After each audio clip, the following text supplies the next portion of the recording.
All right, next award will be for Pioneer Influencer. We'd like to bring our presenters to the stage, Jonathan Higginson and Pete Middleton. Jonathan was instrumental in bringing BMX Weekly to life in the 80s. And Pete was there from the beginning. Started with Team Ace and then recruited to Mongoose to become one of the most successful riders ever. Gentlemen, if you'd just like to give us a few words about what the Hall of Fame event means to you guys. Welcome everybody. Hall of Fame, wow. It's been a long time coming, and I think that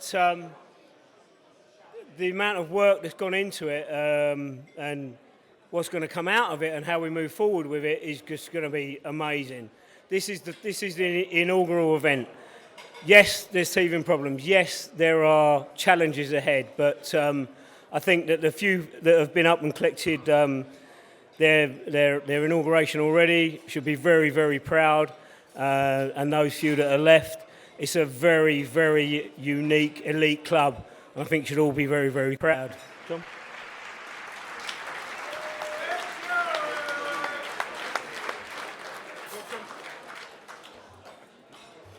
There's one thing I'm getting tonight, and that's family. And if you're a BMXer, you are a member of that family. And I don't think there's a bigger or better member than the BMX family. But here's the big moment. The winner is...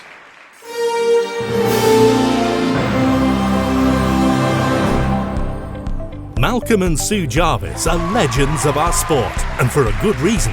It all started in 1979, when a friend mentioned this new thing called BMX in the States. Within days, Malcolm was on a plane to California and met with the legendary Skip Hess, Scot Breithaupt and Bob Haro. Deals were done, and one of the very first BMX tracks was built in Malcolm and Sue's back garden for their 5 kids to ride on. The Jarvises spent months posting BMX info to 400 media stations, and the phone didn't stop ringing.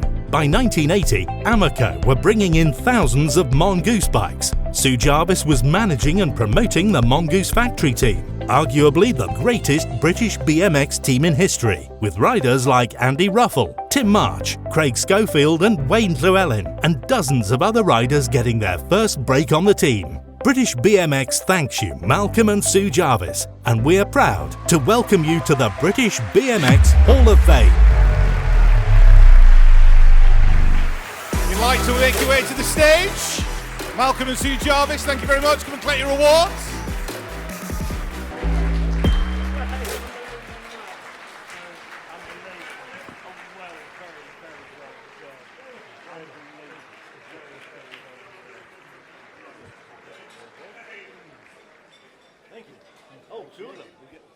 One each.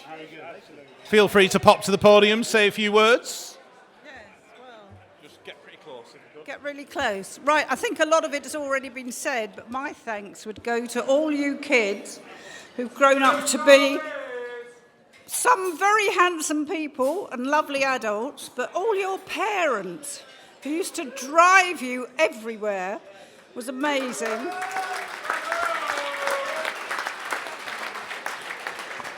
And I just want to say one special thank you to Carol Gosling for bringing all the Lambrusco to the finish line for all the ladies that worked there.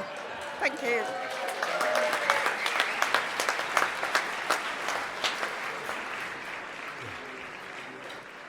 Well, it was a long time ago, wasn't it? December 79. And looking back, it seemed a strange idea. Go to America, find BMX and bring it back. I didn't actually know where to go in America. And when I got on the plane at Gatwick, I had no plans how to bring it back. But for me, this worked out very well because of it, I met a lot of very good and very interesting people. In California, of course, there was Scot Breithaupt. And Scot was the real father of BMX. And it was Scot who first organised the kids up in the Hollywood Hills and got them racing in formal races. Then there was Bob Osborne of Bicycle Motocross Action. Now, he had a a kid who was his graphics designer there, who was a highly talented artist. And he could also ride a bike. And despite a sprained wrist, this kid performed for me for the movie camera, and he didn't make any complaints and no excuses. Yep, Bob Haro went on to be a big influence, of course, in the world in general, and not just BMX. Back home in England, David Duffield called. He wanted to send his man down to look at our track and talk BMX. And so David and Jeff became good friends, and very good friends to BMX. Halpers were a big influence on BMX in the early days. Others I can think of who were there in the early days was Alan Rushton, Richard Grant, and Nigel Thomas, our BMX official, Jeff Barraclough, of course, and Don Smith worked for us.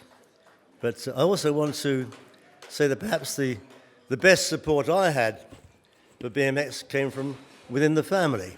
Obviously, Sue took over and ran the BMX team very successfully.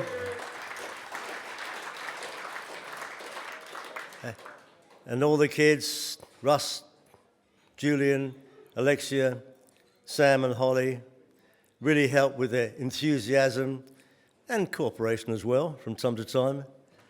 But also I couldn't have done it without the 24/7 help from Chris Cowan, my brother-in-law. Chris, was there with me on all the ventures we undertook, housing, BMX, everything else, and he was a tremendous support. And before leaving the stage, I want to mention one other person who I think was a great influence on the speed with which BMX developed in the UK, and that was Mr. Andy Ruffell, our superstar television chap. Andy's television programs and his PR events really did push it forward. So thanks for this, guys. Thanks a lot. We enjoyed it. It was fun at the time, and that's it. Cheers.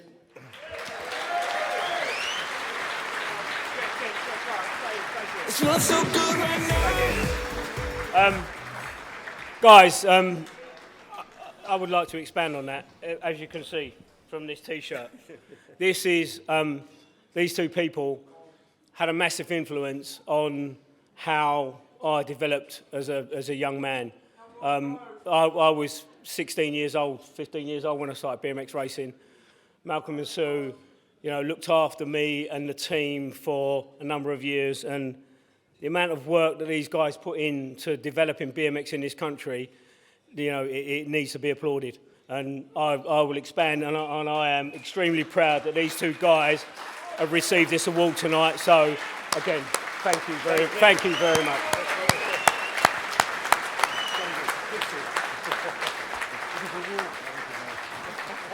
It's not so good right now. Awesome stuff.